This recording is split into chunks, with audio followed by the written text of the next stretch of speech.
Some categories of gaming just seem to always be stuck on an island by themselves. There's not a lot of Venn diagram overlap between train simulators and the rest of the market, for example. They might have relatively large audiences, but ultimately struggle to get some semblance of mainstream attention just by virtue of the genre being what it is.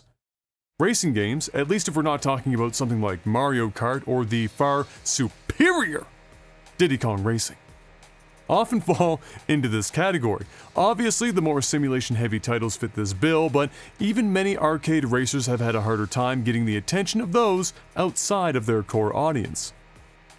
Forza as a franchise has certainly garnered a large fan base, and while the main series has done particularly well over the years, it's Playground Games' Forza Horizon spin-off that has really made headway.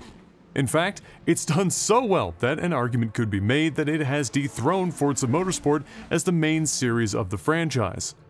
Forza Horizon 4 in particular really showed that Playground Games meant business, and it went further than any other game in the franchise before it in earning new fans that hadn't ever been interested in racing games before taking on the Horizon Festival. The open nature of the world was capitalized on in as many ways as you could hope, and it was even enough to get people talking about Game of the Year nominations, something racing games have rarely achieved. While those nomination talks didn't precipitate into the big award, it certainly told Playground Games and Microsoft's Xbox team that Forza Horizon was a pillar franchise, and now they had a big task in front of them, figuring out how to top Forza Horizon 4. If it wasn't already apparent, given the reception it's gotten essentially everywhere, Forza Horizon 5 has, certainly accomplished this task. If there's something that Forza Horizon games have gotten really good at, it's the opening 30 minutes. There's as much beauty, excitement, and adrenaline crammed into the opening scenes that you'll likely be left gobsmacked, if not a bit stunned by it all.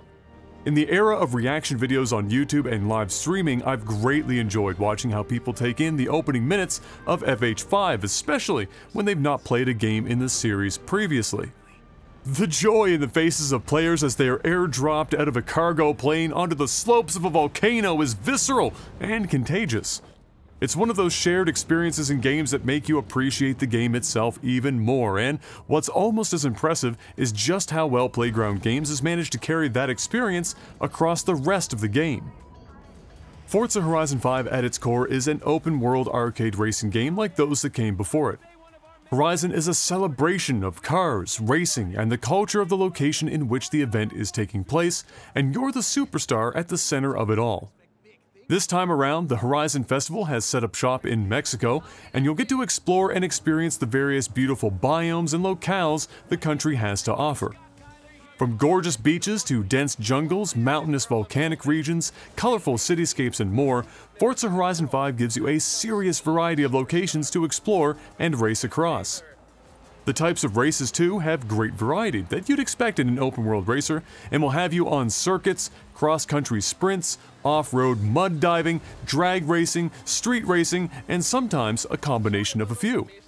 What Forza Horizon 5 does particularly well, however, is stringing together all of these elements in an ever closer to seamless gameplay experience that, like you, has its foot firmly on the gas as often as possible. The Horizon series has always felt like one of the best examples of taking a thought or feeling and having it truly permeate the entire game and experience. Forza as a franchise has always maintained that it's all about the love of cars, the emotional experience in driving, and the fun culture surrounding cars and racing. Forza Horizon 5's success is a result of employing these tenets better than any of the games in the franchise previous, and arguably better than most games in the industry comparatively speaking. The energy from the introduction flows seamlessly into your first car selection, which flows seamlessly into your first race selection, and so on, until you've been playing for hours with no concept of time. Races and events are unlocked over time as you accumulate points for the Horizon Festival, which results in the expansion of the event in more or less the order in which you deem appropriate. Perhaps the only thing that could slow you down would be that you can make any race entirely your own, or that you can get lost in arguably the best livery editor ever made, or that you could tune your 70s muscle car to be off-road viable, for the fun of it. Truly, if Forza Horizon 5 was a fast food chain, it would be Burger King, if only because you really can have it your way. Want to change the race in a series you are currently taking part in? Well, you can do that. And I don't mean that lightly. You can literally remap and create your own race with your own rule sets and complete that instead, while uploading it for others to perhaps use on their end instead of the stock race as well. Whether you want the track to change, the car type to be different, the wind conditions to be altered, or a little bit of everything, you can do just that. Just as easily, you could see the most community recommended races for the event and complete that if you're not feeling creative but want a change of pace all the same. This freedom is scarcely available in racing games, especially to this degree, and it more or less means you can nearly recreate the entire campaign on your own terms, should you wish. This granularity of freedom extends to your difficulty and accessibility options as well, and what makes Forza Horizon 5 such a tour de force of playability for nearly everyone that chooses to play it.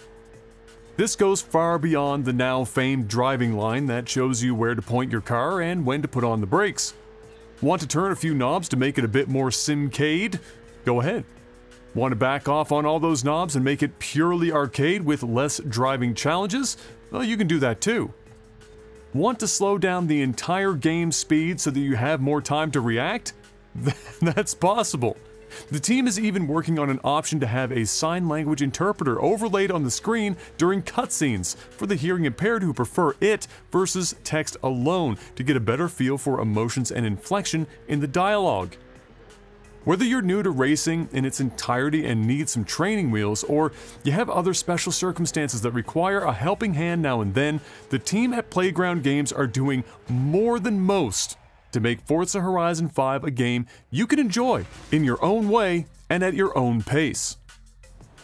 The gears behind all of this are part of an equally well-oiled machine. There's a great hybrid feeling of arcade and simulation Horizon hits that allows for some truly off-the-wall stupid fun moments at every turn. It's hard not to have fun full sending a multi-million-dollar hypercar off a ramp for nearly a kilometer of flight time, or giving a Dodge Dart a V12 racing engine and all-wheel drive to attain a 0.7 second 0 to 60 time. Depending on your difficulty settings, you're not exactly going to be able to completely ignore the laws of physics, but you're not going to get as severely punished as you would in some racers, should you attempt to anyway. When you do make these mistakes, the rewind feature has your back just like in other Forza titles, so you can salvage hitting that tree at 200 miles per hour by going back several seconds prior, or pretend you're Adam Sandler or something. I'm not judging you. Drivatars also make a return to Horizon 5, unsurprisingly. If you're unacquainted with the Drivatar system, it's Forza's attempt at making its AI a bit more human by incorporating driver skill and tendencies with the difficulty level you set in-game. This means that though you may not choose to race real folks online, the AI you're up against in your races will be loosely based on their real-life counterparts. This system is super cool, but also super talked up for what it often results in. While it's at the very least more likely your more skilled friends' Drivatars will be at the front of the pack, the story of each race plays out much the same regardless. While they say rubber banding doesn't exist in Forza titles, and that may be the case, there is still obvious mechanisms in play that give each race a similar feel versus the dream of all AI making more unique and independent decisions. You'll notice your opponents have ungodly acceleration in the beginning of a race, even more than their cars would naturally allow, and that they simply don't need to worry much about the speed in which they take many corners. This is often quite hidden from the player, but many clips have turned up online showing the realities of the system. The result of this is that you could have one race in which you win by nearly 10 seconds, but the following race in the same car, it's all but impossible to overtake the leader in the time that you have, forcing you to drop your difficulty or swap cars in such a way that the game changes the cars on the field and gives you an actual hope of victory. This was present in Horizon 4, but I don't personally remember it being so prominent as it is in Forza Horizon 5, which is a shame, and perhaps is in response to people claiming 4 was too easy, even at the higher difficulties. It's not exactly experience crushing given you can simply solve it with a quick difficulty change before changing it right back after the race is won, but it is one of the few points of weaknesses the game has and should be pointed out. Other weaknesses in Forza Horizon 5 are similar in that they don't necessarily ruin your experience so much as take a faint amount of the shine out of the whole package. For example, Because the game is so very open and customizable, it ends up killing the feeling of progression.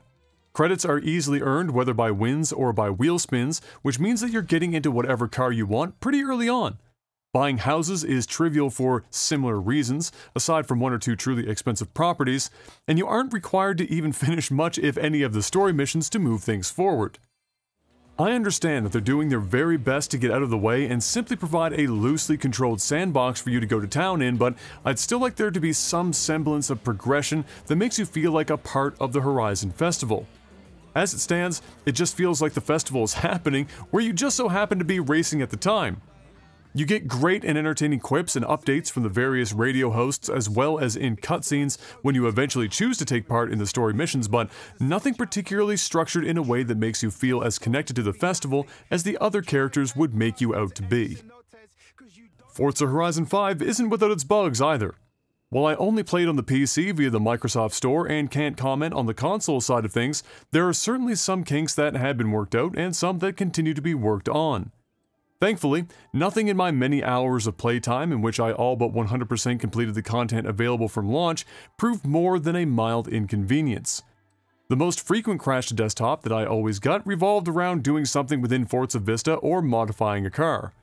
If I switched rims too quickly back and forth when deciding on what I wanted, for example, that seemed to anger the gods and crash the game. Most of my other issues were within Forza Vista as well, which is the mode in which you simply drool over your car in all of its glory, and maybe take some pictures. I can't recall ever locking up or hard crashing during a race, so if it happened, it couldn't have been more than once. Early days also saw connectivity issues be the norm, frequently dropping you out of online sessions. It never stopped me from taking part in online events, however, and I believe most of those issues are ironed out at this point. Speaking of online stuff, all of the usual suite of things are back for Forza Horizon 5, such as running around in a convoy with your friends or other folks, coming across other players on your map and challenging them to races on the fly, the returning and shockingly competent Battle Royale Eliminator event, and an enormous complement of community features to round it all out. For example, one step beyond the track editor, the Events Lab mode allows you to custom create tracks, arcade events, and PR stunts in a way that's well past the scope of just the blueprint editor, letting players get what I'd describe as more or less a Halo 3 Forge utility within the Horizon landscape. There are also daily and weekly challenges that populate the festival playlist in which you can earn Forzathon points to spend in a unique shop and add to your collection of clearly sensible and stylish choices for your avatar. The real gem here is that just about anything you can do offline, you can do online and vice versa, all with the same relative ease regardless of which you choose. What you unlikely need to be told at this point is just how incredible Forza Horizon 5 looks. It has been labeled as one of, if not the best looking games made this year, or ever? Like many others, I would also love to know what kind of magic Playground Games has behind the curtain, because the competency required to have a game like this scale so well, from the Xbox One era through to ultra high-end PCs, is mind-blowing. The best part is that the game looks incredible regardless of what platform you play it on, though obviously having the ability to play it on a PC with everything set to plaid is a bonus. Forza Horizon 5 is almost assuredly going to be one of those games people bring out to show off their newly acquired TV fresh off the Black Friday presses in an attempt to prove to their significant other that it was definitely worth it. There's nothing more to say about it really, it's just incredibly beautiful and insanely optimized to a level I don't think any other game has ever been. The audio is also great, with fun radio hosts making a return to deliver an equally fun soundtrack that continues to be time-synced to races in a way that's always blown my mind.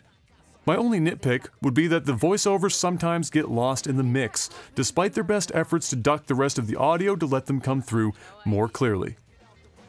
Playground Games is very seriously approaching perfection within Horizon. It was almost inconceivable that they'd be able to surpass 4 in any truly meaningful way, but, well, they did it anyway. Forza Horizon 5 isn't without flaws, but the flaws are so minor that they're vastly overshadowed by it being arguably the most complete and well-executed arcade racing game of all time. It's converting millions of players into fans of racing, has smashed player count records for the Xbox, and has done so all while sticking to its lane and polishing that lane to a crystalline shine. It's the most accessible racing game ever made, the most visually impressive, especially given its open-world scale, and has an enormous amount of day-one content with an evolving series of content packages in the pipeline, both free and paid, all while being available on the Xbox Game Pass. If you have the opportunity to give Forza Horizon 5 a test drive, you should without question open the door, take a seat, and slam your foot on the gas. Hey everyone, thanks for watching. If you enjoyed this video, make sure you give it a like, subscribe to our channel, and hit the bell icon so you're notified when new content arrives. Want to support Critical Hit more directly? Visit us at patreon.com/criticalhit with a Q to do just that and help us stay as ad-free as we can be. Thanks again, and we'll see you on the next one.